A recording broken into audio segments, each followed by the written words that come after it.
आज हमारे पास में साधु समाज की ओर से एक प्रश्न पूछा गया है कि मुंबई के पास में एक गांव है, जिस गांव से साधु संत गुजर रहे थे।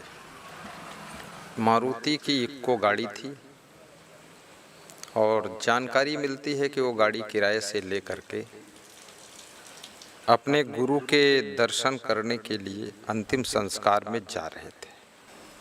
रास्ते में एक गांव आता है। उस गांव का नाम पालघर था।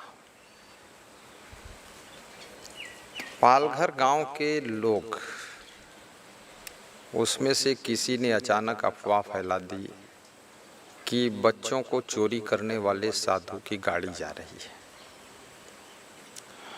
लोगों ने गाड़ी रुकवाई। कुछ पुलिस वाले वहां थे।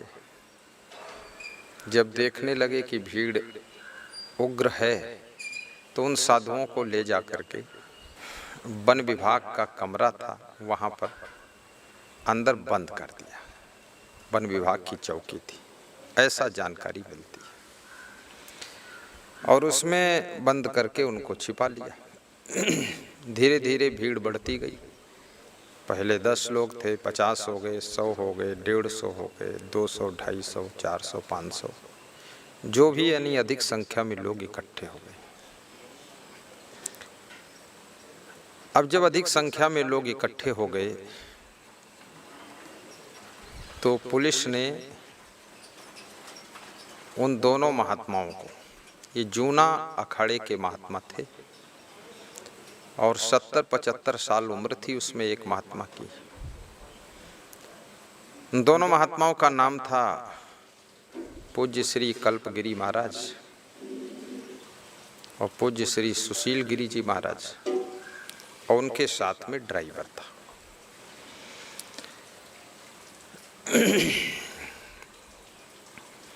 फिर कुछ देर के पश्चात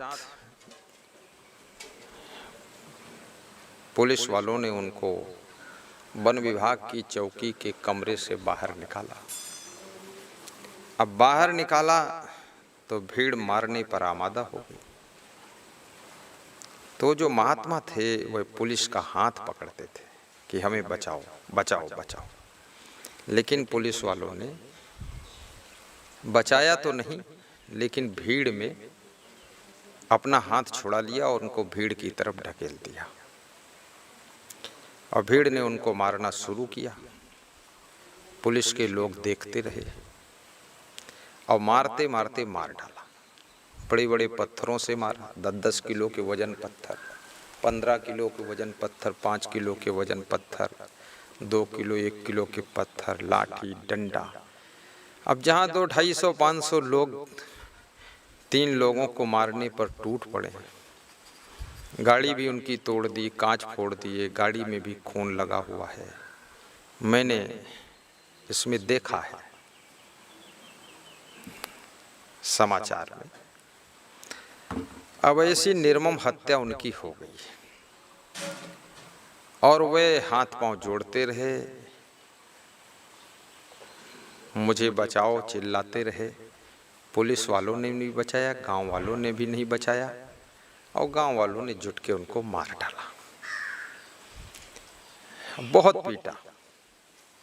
इसको निर्मम हत्या कहते हैं।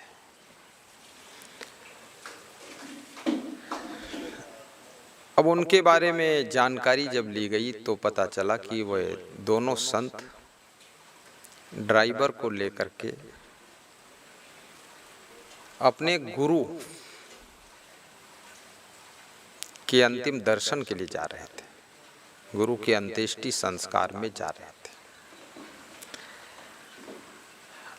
अब गुरु का अंत्येष्टि संस्कार तो बाद को हुआ, उन्हीं की अंत्येष्टि हो गई दोनों की। एक तो गुरु की मृत्यु की पीड़ा थी उनके मन में, और दुष्टों ने, नासमझों ने उनकी ही हत्या कर डाली। तो किसी साधु ने हमसे प्रश्न पूछा है कि स्वामी जी, इस घटना चक्र के संबंध में आपका क्या विचार है। बहुत अच्छा पूछा है, धन्यवाद पूछने वाले को। प्रथम बात, इस घटना को सुनकर के तो मेरे मन में दुख भी हुआ है और थोड़ा जोश भी आया है, और मेरे अंदर कई प्रश्न उठकर खड़े हुए कि जब उन साधुओं की गाड़ी को गांव के लोगों ने रोका और पुलिस वालों ने उस गाड़ी से उनको उतार करके वन विभाग की चौकी के कमरे में बंद किया और भीड़ गांव के लोगों की बढ़ती जा रही थी और भीड़ उग्र होती जा रही थी, तो पहली बात, पुलिस वालों ने अपने बड़े अफसरों को सूचना क्यों नहीं दी। पुलिस फोर्स और अधिक क्यों नहीं मंगाया। अपने बड़े अफसर को सूचना दे करके बताना चाहिए था, तुरंत फोन करके, मोबाइल करके, वायरलेस करके, कि यहाँ पर 300-400 लोग इकट्ठे हो चुके हैं, 2 संत लोग एक गाड़ी में जा रहे थे, उनकी गाड़ी रोक लिया है, उनको उतार कर मारना चाहते हैं, मैंने उनको वन विभाग की चौकी के कमरे में बंद कर दिया है, लेकिन हम कम संख्या में हैं, इनको बचाना कठिन है, अतः शीघ्रता से पुलिस फोर्स भेजा जाए। ऐसा क्यों नहीं किया। और जब कमरे में उनको बंद किया था, जब पुलिस फोर्स नहीं आया है, आपके पास में कंट्रोल सुरक्षा की उतनी सामर्थ्य नहीं है, तो उनको कमरे से बाहर क्यों निकाला। वो साधु लोग जो कमरे में बंद थे, वो अंदर से कुंडी भी लगा लिए होंगे, आपने बाहर से लगाई थी, तो उनको बाहर क्यों निकाला। और निकाला, फिर वह साधु तुम्हारा हाथ पकड़े थे, पुलिस वालों का हाथ पकड़े हैं, और पुलिस वाला हाथ छुड़ा करके भीड़ की तरफ उनको ढकेल देता है और भीड़ उनको पुलिस के सामने ही मार डालती है, मारते मारते। तो पुलिस वाले को वहाँ से निकालना नहीं चाहिए। पुलिस फोर्स की ट्रेनिंग में सिखाया जाता है कि आप भीड़ है, ऐसी परिस्थिति है, विषम स्थिति, उस समय आपको कैसे डील करना चाहिए। आपने क्या ट्रेनिंग लिया, क्या सीखा। अब दूसरी बात, मेरे अंदर ये प्रश्न उठता है, भीड़ ने उनको मार डाला, 3-4 दिन मामला ये शांत रहा, न उद्धव सरकार कुछ बोलती है, अब कांग्रेस की समर्थित सरकार है, कांग्रेस वाले कुछ नहीं बोलते हैं, सब कांग्रेस के नेता भी सोए हुए हैं और शिवसेना के नेता भी सोए हुए हैं और एनसीपी नेशनल कांग्रेस जो है वो भी सोई हुई है। लेकिन 3-4 दिनों के बाद जब मीडिया वालों ने इस बात को उठाया और साधु समाज ने इस बात को उठाया और कुछ हमदर्द लोगों ने इस बात को उठाया, मैं देश के समस्त अध्यात्म को मानने वाले भक्तों से भी कहूँगा और साधु संतों से भी कहूँगा, यदि ये नहीं होता है कुछ, तो साधु संत खतरे में है, साधु संत सुरक्षित नहीं है, साधु संत को जहाँ कोई पाए वहीं मार डालेगा। बहुत मारते खां जो बनता है, तो आतंकवादियों को क्यों नहीं मारते हो। बहुत मारते खां हो, भारत पाकिस्तान की सीमा पर जा करके उपद्रवियों को, आतंकवादियों को, उग्रवादियों को मारो। ये सीधे साधे हिंदू साधुओं को मारते हो। शर्म नहीं आती तुम लोगों को, चुल्लू भर पानी में डूब मरो बेशर्मो। अब साधु संतो, साधु है, एक तलवार भी लेकर नहीं चलता है, न तो बंदूक लेकर चलता है, क्योंकि संत महात्मा जब गलत करता नहीं तो उसको डर क्या है, अस्त्र शस्त्र रखता नहीं है। परंतु जब राक्षसी प्रवृत्तियां राम भगवान के समय में बढ़ी थी, तो राम भगवान को भी धनुष बाण रखना पड़ा था। परशुराम जैसे महात्मा ब्रह्मचारी को भी फरसा लेकर चलना पड़ता था। और देवी देवता जितने हैं, चाहे दुर्गा देवी को देख लो या शंकर भगवान को देख लो, विष्णु भगवान के देख लो, किसी के पास चक्र सुदर्शन है, शंख पद्म गदा है, और किसी के पास में त्रिशूल है, तो किसी के पास में और बहुत सारे अस्त्र शस्त्र हैं। अब ये समय क्या कह रहा है, और साधु संतों पर इसी तरह से आतंक होगा यदि, मैं योगी आदित्यनाथ से भी कहूंगा, आप उत्तर प्रदेश के मुख्यमंत्री हैं, आप भी साधु हैं, आप भी संत हैं। ये दो साधुओं की जो हत्या हुई है, इनकी हत्या के लिए आप केंद्र सरकार से दबाव डालिए। मोदी जी से भी कहूंगा, अमित शाह से कहूंगा कि ये दो साधुओं की हत्या जिन लोगों ने किया है उनको फांसी की सजा दिलाइए, क्योंकि साधु संतों का मोदी जी पर बहुत भरोसा है, अमित शाह के ऊपर भी बहुत भरोसा है। और अमित शाह को पता हो या ना पता हो, मोदी जी को जानकारी हो या ना हो, और योगी आदित्यनाथ को जानकारी हो ना हो, अगर साधु संत भगवान को मानते हैं तो साथ साथ में इस कलयुग में आपको बहुत मानते हैं।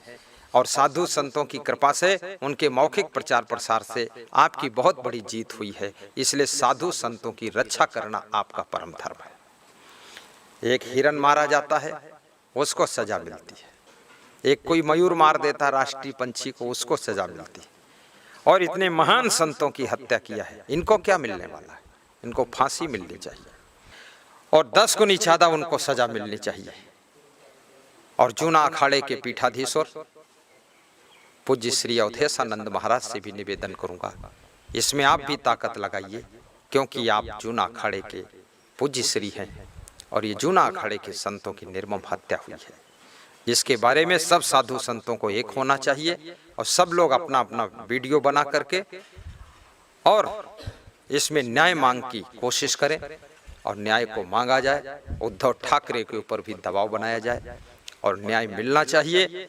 और जिस गांव वालों ने पीटा है, जिन्होंने 300-400 लोगों ने, उनको कम से कम 100 लोगों को तो फांसी की सजा हो और 200-300 लोगों को 10-10 साल जेल की सजा हो, ताकि वह जिंदगी में दोबारा ऐसी हरकत न करें और साधु संत के ऊपर हाथ उठाने की हिम्मत न पड़े।